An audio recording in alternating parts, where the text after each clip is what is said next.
Hello and welcome back. And before we start today's video, I wanted to talk about the subject of subtext a little bit, because I'm sure a number of you have come to this video for this. You wanted to see the review, and you're going to see the review of the Synology BC500 camera, their new surveillance camera there that you can get with your Synology NAS. But let's be honest, there's a lot of you out there, myself included, that subtext wise are wondering this.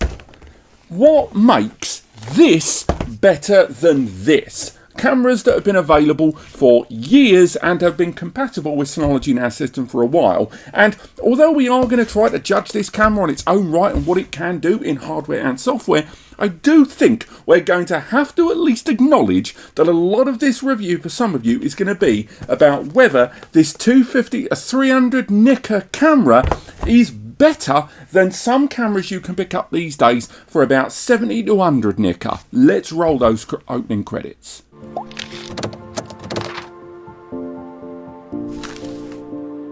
That is right, that rather petulant introduction aside, that's right, we are reviewing this, the BC500 bullet cam from Synology, one of the two initial cameras that Synology have released to be utilised exclusively within Surveillance Station. Currently in version 9.1.1, it is their NVR kind of ultimate surveillance platform, one of the best in the market in my opinion, that you get included with your Synology NAS. And whether you go for a super budget solution or you go Johnny Big Bananas and go for some of the massive solutions, you get Surveillance Station. The scale to which it can be used and the features that it supports will differ depending on the hardware you go for. But the idea of these cameras, aside from Synology continuing to create that perfect one brand ecosystem and solution providing for their end user base, be they home or business, is because this introduces edge recording, recognition and services that otherwise would require more system resources in order to be utilised. Now, there are going to be benefits to that we'll talk about later on, but before we go any further, let's unbox it, shall we? Let's actually see what we get for our money. Now, in this video, we are going to be looking at the hardware and the software. And we will go through the hardware capabilities of this device and indeed the default hardware specifications of this camera shortly. But let's see what we actually get for that buns, because unless it's not already on screen, this camera will set you back around 250 to 300 quid, which is not cheap. So we have got our external kind of waterproof cable protector there for the PoE interjection into the camera, because it is a power over Ethernet camera, although you can introduce a PoE power injector if you have them. They don't include an injector, which I'm a little bit disappointed for at this price tag, I've got to say. Also, first time setup manual there, and kind of the sticker, the guide wall sticker for when you want to mount the camera for the first time. So we'll have a look in there. And again, there should be a written review linked below, live very shortly. Again, you've got the quick start installation guide there, and again, they've actually got some surprisingly detailed setup videos on Synology's own YouTube platform and their own site, detailing how to set one of these up for the very first time in the best possible angle and for capture and coverage. We have got raw plugs and screws for attaching the camera into the wall, all fairly standard stuff. Inside we've got quite a rugged protection inside there, but that's your lot. That's it. All we've got left in there is that, and we've got a cable tie that's fallen off there. Now the camera itself is going to look pretty familiar. It's slight design differences between many out there. Let's remove that, and if we have a look there is our camera. So again, a little more compact than some of the other cameras I've talked about there on the channel before. I would argue some of the other ones I've reviewed in the past are similar, and in some cases more recently higher picture quality than this, but for what it's designed to do, although it doesn't support 4K, I will say that they've managed to get quite a lot inside this camera. It's quite front heavy, but not too bad at all. Now, remove all of that over there. We can talk a little bit more about the camera itself. Now, The picture and resolution is 5 megapixel there, and it's a 5 megapixel camera with maximum resolution at 2880 times 1620 pixel there. Now, the maximum frame rate it goes up to is 30 frames per second, and of course, much like a lot of IP cameras in the market, it also has a substream there that you can flick between, and that substream can be maxed out at either 1080p at 15 frames per second or 720p at 30 frames per second. The field of view is 110 degrees. So again, it's fairly standard stuff. I'm not going to say that the hardware specification of this camera are going to blow you away. They're not. They're good. They're definitely great baseline, and you can definitely tell that they've gone for a lovely, solid frame rate there and a solid resolution, but I think it would be fair to say that there are a lot more powerful and high-resolution cameras in the market, and it doesn't use an optical zoom either. It's a digital zoom built into the camera. Nightvision is rated at 30 feet, and there is HDR lighting support in there as well. There is the PoE connection, and it is a 1 gigabit Ethernet camera. Again, 1 gig is more than enough for a lens like this. I am still kind of bummed out about that lack of PoE ejector there at the bottom. When we've talked a lot about these cameras in the past, and we've looked at a lot of PoE stuff, it's not unusual for cameras to arrive without a PoE injector, but I will say at that price point, again, $250, a 300 nicker, I kind of would have liked to have them to put one in, at least as an option. Now, in terms of its actual build quality, it's pretty darn good. It's IP67 weatherproof there. And although this doesn't have it, the turret version of this camera is actually IK10 vandal proof. This isn't. And again, I think a lot of that comes down to that aperture more so than anything. But overall, in terms of build quality, I'm not going to fault it too much. It has an SD card slot there built into the base, as you can see. So standard kind of support the SD card slot there. But I will say that SD card, you can't access those recordings directly. It's utilized for the not failover, to take advantage of that edge recording. So in the event example of someone breaking into your premises and stealing the NAS, then at the very least, the camera, if it loses connectivity with the host system, it will then immediately start recording onto the SD card slot, which it will then reinitialize and resynchronize when connection with the original NAS is re-established there. So again, inside there we've got our reset pin and the SD card slot built there into the base. There's also audio in and out, and I will say, and you'll see this later on in the video, the audio out is actually pretty darn good. The audio in and audio out with multiple alerts and alarms built into it are all pretty much exactly what you'd expect. The PoE, you're going to be using less than 5 watt in terms of connectivity and in terms of power delivery, and overall, not only have you got the good build quality, but also it arrives with 3 years of warranty, which is definitely longer than the 1 to 2 years that all the other brands, and I really do mean all the other camera brands that I've talked about on the channel. So at the very least, in terms of hardware, you're getting a pretty long-term rugged camera there, and as mentioned, it is specifically designed for utilization in surveillance station from Synology. Now, this is going to be an important point for a lot of you, because when you are buying a Synology NAS, whether you are buying a NAS specifically for surveillance or for lots of things, such as using it for surveillance, using it for your local backups, using it for a Plex Media server, and a mix of things, will change your opinion of this camera. Because if you're running a dedicated surveillance setup and you want to use all of the features of surveillance station, this is going to be a great camera choice, because unlike utilizing third-party cameras, your Reolink, even some Axis, and some but not all Amcrest cameras, or Hikvision and more, if you go for those, you lose out on a lot of the features and functionality that could be possible within surveillance stations. So these include things like recognition of objects. Now, you can use surveillance station sometimes with compatible cameras that allow edge recognition that's using hardware within the camera to get that done. What I mean by recognition, people recognition, vehicle recognition predominantly, although these things will of course improve over time as well, and we're starting to see third-party cameras start rolling in things like pet recognition and stuff like that.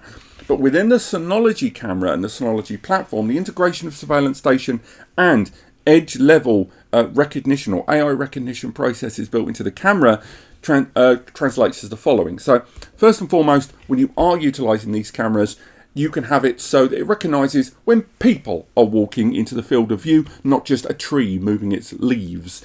But on top of that, you can get it to recognize people that are loitering in a given area for a large amount of time. So people walking past, you don't want a notification, but when they stop and they don't move for a while, you're going to want to know why that person's hanging around. The same goes for gathering crowds. You want a camera that understands the nuanced differences between motion and what those motions can be interpreted as. The same goes for vehicles. Now, when it goes to areas of effect, you can create intrusion lines utilizing this. All of this will be shown in the software section, where you can draw a line where if things cross that line, that's when you want to know. So having a camera covering a certain area, but you want to know that if people cross a line, is fine, but if a car crosses that line, that's a problem. That narrows down the alerts, the notifications, and the amount of time you're going to have to spend staring at those recordings significantly. And this camera presents that to you going forward. It's also worth highlighting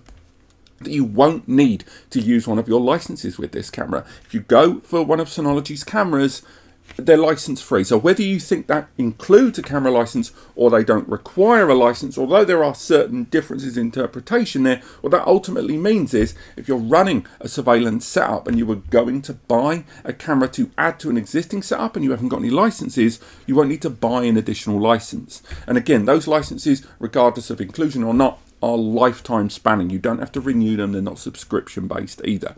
Now, it's also worth highlighting to their credit that they are, and this is an incredibly big deal, they are certified NDAA and TAA. Now, why is that a big deal?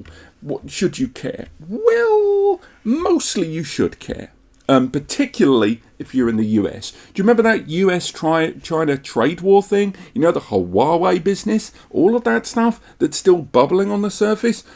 Now, if goods are being sold in America, and particularly at a corporate level or a business level, if things are not NDAA or TAA certified or registered for use, that means they do not pass through US approval. Now, that doesn't mean they're built in the US. It means that it is a recognized NDAA or TAA partner. Now, China is not in there for security reasons, production reasons, and I think competitive marketplace reasons. I'll have to look into that one a little bit more. But the long story short is because these are made in Taiwan, it means that they are allowed to get that NDAA TAA certification, which means that if you are a business or corporation in the US, that is going to be tremendously appealing compared with a lot of cameras, and a lot of more affordable third-party cameras in the market come from the Chinese market, and that means that there are certain reservations people have to utilizing surveillance equipment from that region. So again, that certification, there is a reason Synology is being big, loud and proud about that, because there are a lot of people in the US, and if you're watching this, hello, who care about that, and their businesses have to be built around that at almost a legal level, some might argue. Next up, I want to talk about instant search, a feature that you can utilize within Surveillance Station thanks to these cameras, and this allows you to look at a certain area of play within the feed to say, I want to know everything that's happened in the past here. You can pick an area, say you're looking at a car park and you want to know about a specific car parking space or something that's been left or taken away, and you can utilize that instant search in that area thanks to this camera from within the Surveillance Station feed, something that generally you're not able to do without that, thanks to that on-site recognition actually noticing and logging these things appropriately to the end user system. Now, in terms of customization and utilizing this camera, you can change a whole lot of stuff. You can go ahead and change everything from the aperture to the light to the saturation. All of the controls from ISO level and more can be configured within Surveillance Station. This is not a locked camera with just very limited capabilities in terms of customization. Yes, Most people shouldn't be changing that stuff, but if you want to your own specific setup, you can do that. The same goes to the day-night cycle. This camera does include not only the option for it to automatically flick, thanks to the infrared built into it, to flick between day, night, color, black and white cycles, but you can action it manually, which in some regions, based on daylight, sun up, sundown, I hate seagulls, will differ depending on your own setup there. Next up, let's talk about recordings there, because again, there's a few different ways in which you can encrypt the transmission of this, and alongside that SD card there, that's there for your edge recording there as a failover option. On top of that, there is of course Synology's C2 surveillance. Now, that is more about surveillance station than the cameras, but it is worth highlighting that utilizing one of these, you can record the feeds to the NAS, but the NAS will also be synchronizing with a cloud space if you enable that. It's around about, again, there are different packages, but you can get packages per camera that work at about $5 to $10, and for that you can have just notifications, or you can scale it up depending on the number of cameras and how much retention you want to, you know, somewhere in the region of 30 or even 40. But at the same time, that will be based on a subscription service, and if you don't continue paying, you lose those recordings. So just bear in mind that you are utilizing that as a layer with an existing setup with a Synology NAS, not just a direct to cloud recording there, because this doesn't have that feature. It would be nice to see that, and maybe Synology will go down that road later. I don't think they'll ever sell surveillance station independently, but I do think that some users might actually quite like to go for cameras like this and record directly to C2 surveillance, because we already see a lot of third-party camera providers that include cloud subscription services when they don't want to utilize local NVRs, and maybe even not even utilize local SD cards that can be stolen. But again, that's something for another day. But having that C2 surveillance is appealing to be working as another tier of your backup for your surveillance recordings. But also if someone breaks or smashes the camera or breaks in and steals the NAS, you've got more ways in which you can have your setup be more robust and recoverable. But that's enough of that. Let's make our way over to a Synology NAS, the DVA1622, and take a little look just how this camera performs within Surveillance Station. So here we are on the feed of Surveillance Station 9 running on a DVA1622 NAS. More on that later on. Well, you may also notice I've got a couple of cameras here, the BC500 and the TC500. Now, I'm doing two separate reviews on these cameras, but as they are hugely identical in terms of hardware specification, it's really a case of one of them being a bullet and the other one being a turret style. I'm including this software overview in both reviews, so I apologise for the repetition if you come from that video into this one. But as you can see, the picture quality is not too shabby. We've got it here on screen. The reason I've gone for a DVA1622, by the way, is because it is going to be worth talking about what some of the on-camera edge AI stuff is and what it isn't, because it's going to be easy to show it off on the DVA1622. On the feed here, though, we've got on the top here the individual feeds for the BC500 and the TC500, and we've gone for a zoomed-in patch here. So again, what we can do at any point is we can look at each of these. We can add ourselves a brand new fresh screen here on here, and we'll leave those two running on the side. And again, fairly standard stuff. If we choose, we can do that instant search mode that we've talked about before. Instant search mode, for those that aren't aware, allows you to look into the history of a camera feed to see certain events and stuff that has happened over a certain period of time within there. You do need to take advantage of the smart search functionality to do that more broadly, but this does allow you to look into the history of a certain area on a field of play to see everything that's happened there in the past. And a lot of that is made possible thanks to a lot of that on-edge supported kind of smart recognition services there. Now, if we go into the individual cameras themselves and their settings, I've already got a bunch of different cameras here enabled. Let's bring that up again. So, for example, not only have I got a couple of generic ONVIF cameras from Reolink there to compare against, we've also got a Pixel 6 Pro here running in the background there, running with the smart cam there in the background. Not hugely important, but it just wanted to sort of highlight some of the differences in the way the cameras are handled. So, for example, if we use this generic ONVIF here, and again, depending on the camera you use, the range of services you have will differ. Some of them, say ArmCrest cameras, you can use some of the AI supported services, and some of them with the detection settings, you can actually use some of the camera stuff. But as you can see from these individual cameras, you've still got a lot of customization there in terms of the feed, and depending on the third-party camera you use, you've still got the use of masks, you've still got the use of the watermark there. Encrypted recordings are heavily based on the device you are using, not just the camera but also the NAS. If you make your way in to the recording pans, again, depending on the camera you choose, the number of options will change. You've got that dual recording as well if you want to kind of have that as a backup with another destination. The options are pretty similar to what you would expect there. Now, how does that compare against one of the Synology cameras? Well, let's have a look. The Synology camera, as you can see here, has got a lot more of those on-edge analytical stuff. So straight away, some of the options there with regards to access and security protocol are very much there from the outset. If we go into the audio-visual capabilities, you've got the option to flick between the two different compression methods, and actually a decent amount of flexibility in terms of the frame rate and the bit rate that can be utilized in between the balanced and normal mode that you can flick between on the fly. You can even change a lot of the default settings of the camera. You can't play with the day and night too much. You can have the day-night cycle be automated or set manually if you choose, or on your own, distinct schedule. Some regions of the world, their day-night cycle is slightly more flexible. But overall, the options for configuration and changing are fairly standard there, although there's a couple of Synology twists in there. What I'm saying is, although the settings aren't awe-inspiring, the fact that you have all of them, when I've tested cameras on this channel for Anker and a few from Reolink that didn't have all of these options, make it stand out. Now, again, you can choose how you want the recording quality, either in the client application you're seeing me use there, or even in the web browser, which again, you can access this camera via the web browser with the supported compression ratio. It's all there. So the camera doesn't restrict any of the Surveillance Station 9 stuff there, and we wouldn't have expected it to. The only thing I will add is when we come down to it, the analytical side of things, you're kind of getting half the party versus a DVA NAS. Recording patterns, whether you're going to be utilising the same that you've seen before, or you want to utilise things like the use of SD cards within the camera to create a kind of failover there for edge recording. Those are supported on the system for you to take advantage of on the fly very easily within the camera and its own available SD card slot.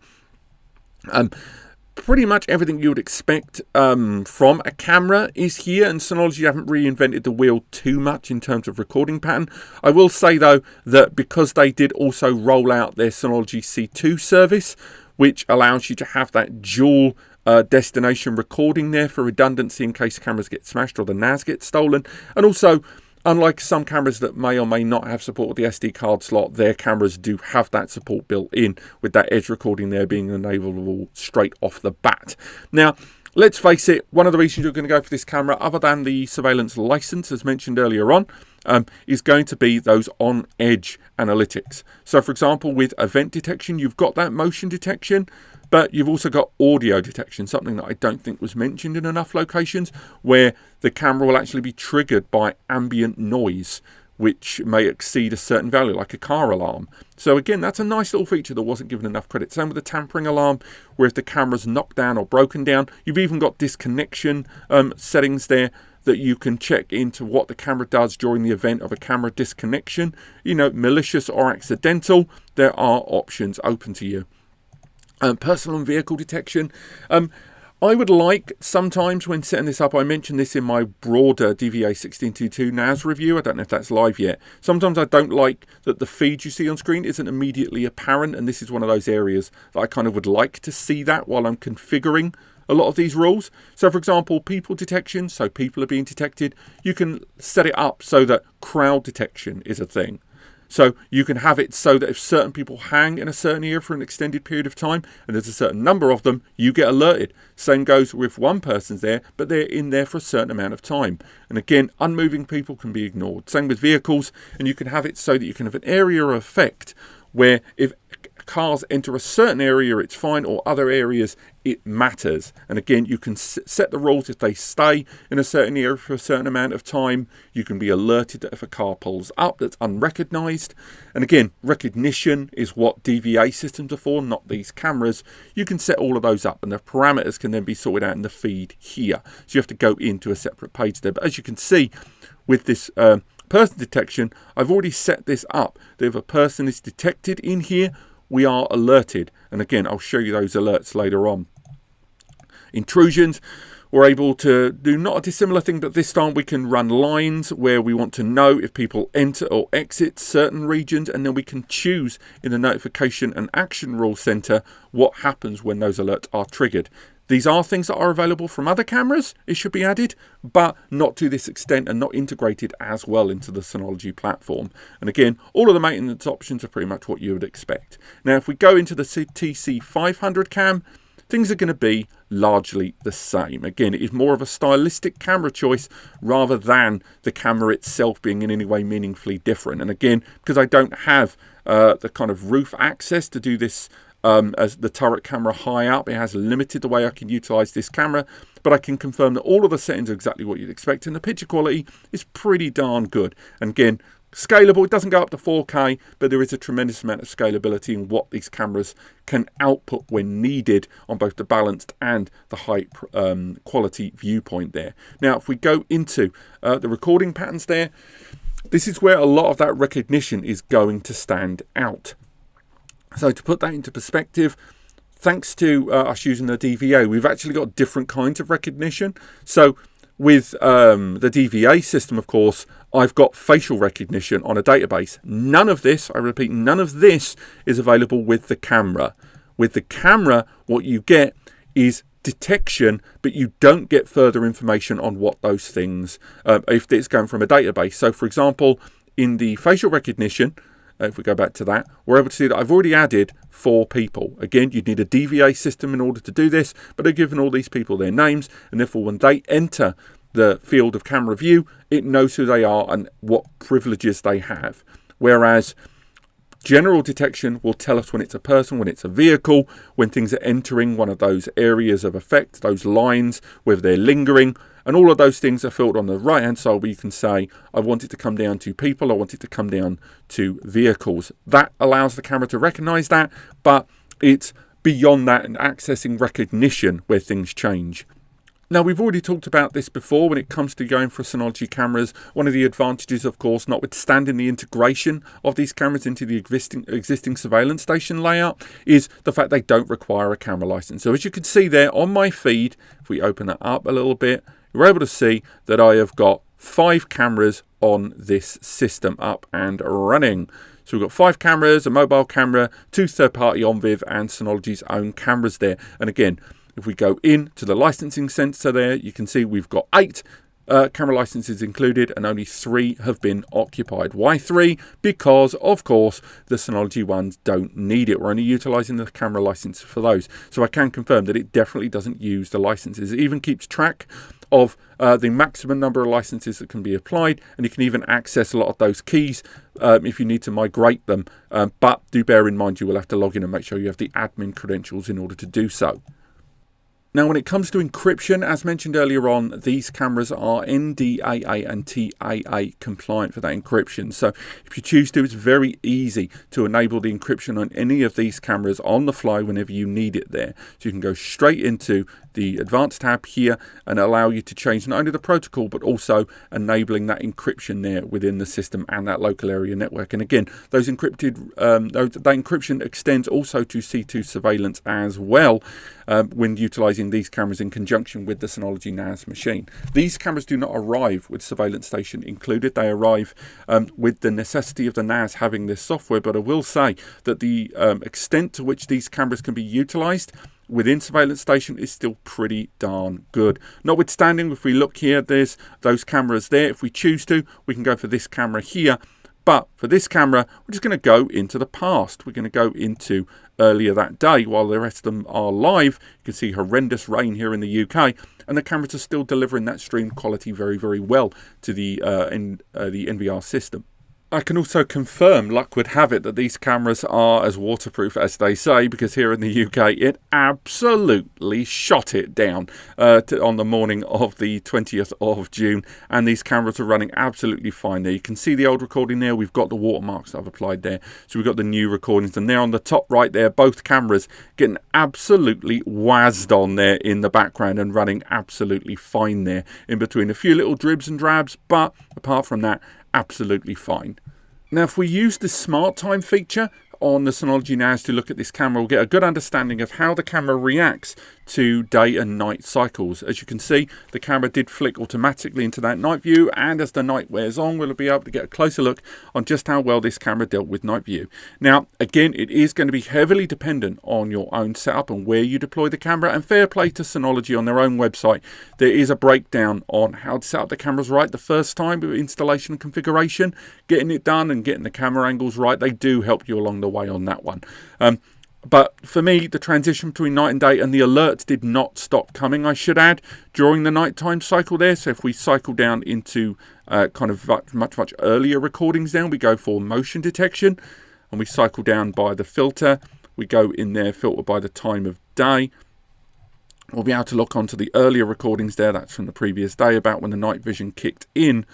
We're able to see that the night vision was still able to detect people. It was able to detect motion. It was still doing everything we wanted it to do during that period, and still had all of the recognition. So again, the kind of knowing it's a person, knowing it's a car that's built into this camera was still supported even during that night vision. So it was still doing its job. It's a little grainy, and again, dependent on your own personal setup.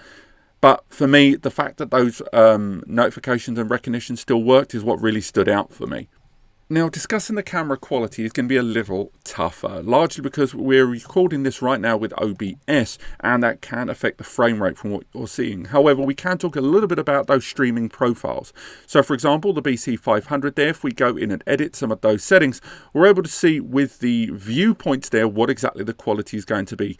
So we can, again, create a dynamic stream where things will change on the fly, or we can go ahead and get the audio and video in the high quality to be adapted. So at the moment, it is set to the highest quality, although with a variable bit rate that we can change between, and the same goes for the photo quality as well within that high resolution. So anytime you can go in, and again, if we remove one of the cameras, we'll just focus on just the one of them. The picture quality is pretty darn good. If we go to the stream profile and go for the balanced quality profile, the frame rate does drop. The pixelization was a little bit in there. We can go to the lower profile, which will maintain a much more consistent bandwidth there, and it will probably allow fewer drops there. But ultimately, you can flick between them quite quickly and go directly into the camera's own individual settings as you see fit. But it's all fair and well to talk about streaming quality. What about the downloaded files? Well, I can tell you right now, I'm quite happy with the quality of what I saw. We can go ahead and record it, play it there. Again, we are using OBS right now, so there may be a drop in frame rate. But for me, that's a decent quality image there. It's allowing us to see everything. And on top of that, if you do want to utilize some of those smart search functionalities or smart time lapse, this does still allow you with that picture quality to really make the most of what these are capable of. So again, if we go for an item there, we go for the whole area of effect, we set that up with somewhere else and utilize that camera quality internally within the NAS with Smart Search, the camera quality feed that's being presented to you is still good enough in order to take advantage of the Smart Search features there. I mean, ultimately, Synology's camera here, they've not invented a brand new kind of camera, okay? I think that's really, really important to bear that in mind. But what you have here is a camera that is a good alternative to third-party cameras that people have been utilizing on their own platform for a while. And on top of that, we have got the camera license included. And although you are by no means getting kind of assisted AI supported services of a DVA system, the 1622 or the S321, you are getting more features than you would get from the majority of third-party cameras in the market. Yes, their range is a little slim at the moment at just 2 camera options available, but still having more flexibility, more notifications, and how to tailor those notifications with regards to the edge analytics is going to be beneficial. And they are good quality cameras. They cost a little bit more, but you're not going to need the camera license in order to utilize them. You've got an extra option of edge analytics there included with it, and they are lifetime license. So even though you're getting this camera device, unlike a lot of other cameras, when you want to extend beyond 2 cameras, we have to get a license. These are infinity supported within Surveillance Station. They're not going to stop getting supported by Surveillance Station anytime soon. So you get that longevity in the setup for your needs as well. But let's head back into the studio and summarize this review. So what do we think? Well, first and foremost, the integration of this into Surveillance Station 9.1.1 is fantastic. I have tested a lot of cameras with Synology Surveillance Platform, and in that time I have never had a quicker setup for a camera. Now, a lot of that is obviously to do with the Synology brand software and the Synology brand camera being developed in unison, and what that means is that this camera, when you connect it to the local area network, it just appears in Surveillance Station, ready for you to put the default and set up your own login details immediately. You don't have to search around for 3D barcodes. You don't have to knock around trying to find the default and Googling the default login for these cameras. It just appears, which saves a whole amount of time. Secondly, with the integration within Surveillance Station, it allows Surveillance Station to lean on the hardware capabilities of the camera in a way that is either not available with third-party cameras or only available on a slight degree, nowhere near as extensively and as fluidly as this. Now, on top of that, the support NDAA and TAA certification is going to be a big win over for a lot of corporate users, that we're going to go massive on the setup of their surveillance setup and go for maybe 10, 20 of these over a multi-site environment, and all of that with a few different methodologies for encryption and backing up for surveillance locally on the NAS and via the cloud for failover and retention there. Then you've got the idea that the Synology know what they're doing with Surveillance Station. They have invested a lot of money into it, and it's very much in their interest to continue supporting this way beyond the 3 years warranty that's included. And I imagine these cameras will still be on their support lists in a decade or maybe even 2. We'll have to wait and see. Then there is the kind of no license or inclusive license, depending how you want to look at it, with the camera, that will appeal to a lot of users that are looking at the 30 to 50 Nika camera license price that Synology have to add more cameras to their default 2 cams. That is going to put you off. And again, I touched on it earlier, 3 years of manufacturer's warranty, when the majority of other camera brands are cranking out 1 to 2 years max, and even some of those are dependent on where you buy from. If you don't buy from the manufacturer's site, you only get 1 year, 2 if you buy from them. I don't really like that, and I like the fact that Synology have slapped on 3 years with their cameras, particularly when these things are going to be around for 5 to 10 years minimum in most built-up environments. However, we have to acknowledge that this, compared with other cameras in the market, is really expensive. A 250 to 300 Nika, when a similar hardware that this camera has from third-party vendor, Reolink, Amcrest and more, have 80 to 100, maybe 120 Nika for the same hardware, is going to be quite a put off. And also, this only forms as one of 2 available cameras right now from Synology. It's very early days when third-party brands have got tens, if not hundreds, of different camera variants for different user case scenarios and different deployments. Again, the appeal of this is that AI recognition, or at least on-edge recognition that the camera brings, something that other cameras already have. So it doesn't make it exclusive to having those features there. You can get that from other cameras. On top of that, you can only use these with Synology cameras. So bear that in mind. That means if you try to utilize this in a third-party environment, you're breaking that warranty to a degree, and it does bring into question whether that support will be honoured by them. Ultimately, what you're paying for with this, as always with a Synology product, is software integration, ease of use, and uniformity and a single ecosystem deployment. It is a very good camera, and if you want convenient, safe, secure, stress-free surveillance utilization and deployment with a Synology surveillance ecosystem, this is a great camera for that. But just know that if you're a home user, a value user,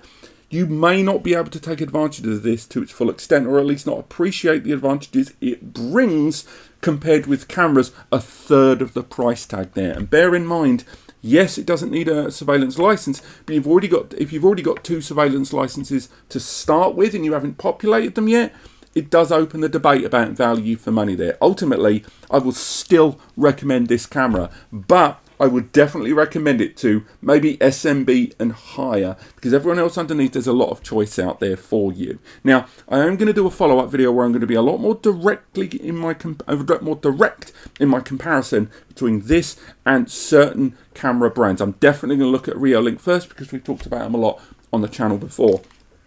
But if you want to learn more, you want to see further tests on this camera, we've already published our massive surveillance station 9.1.1 review where we utilise this device. And of course, there is our review of this, the DVA 1622, a NAS that is kind of at odds with this camera because it has got 8 camera licenses and has deep video analysis built in, and then it becomes a question of, do you want host managed AI analysis, or are you happy with edge-based without recognition? But that is something for another video. Ultimately, as I say, I do recommend this camera, but understand that the price tag it rolls out, if you're not going to take advantage of all of its facilities, and if you don't care about TAA level certification and more, it may not be for you. But I think the majority of Synology NAS users that are targeting directly towards surveillance will definitely like this camera. Other than that, thank you so much for watching. I hope you've enjoyed this.